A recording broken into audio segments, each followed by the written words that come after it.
Wow. How many ingredients is this? 3. 20 grams of protein, 6 grams of fat. Wow, this is excellent.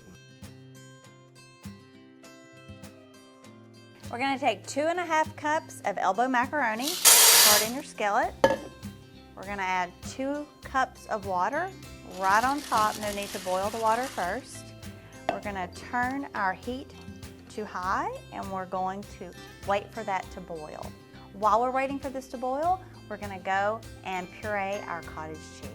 Some of you may be thinking you don't like cottage cheese, but it's gonna make the macaroni and cheese very high in protein. It's gonna make it nice and creamy, and it's going to taste nothing like cottage cheese.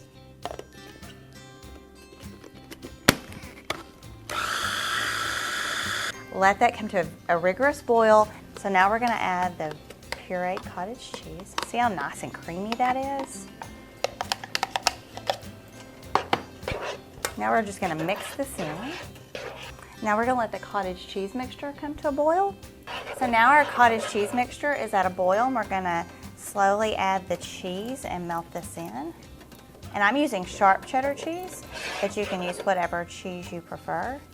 And this cheese is gonna help thicken the mixture. As it cools, it will get even thicker and more cheesy and delicious. Okay, I'm gonna add 1/8 teaspoon of salt.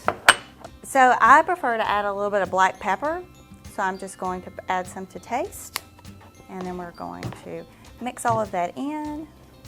It's important to add the salt and pepper at the end so you don't over season. Then we're gonna transfer to our baking dish.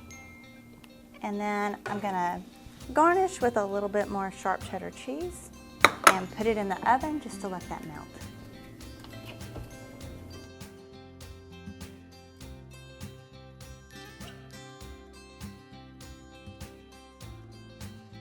Happy Friendsgiving from your friends at Central Health and Good Bites. Bon appetit.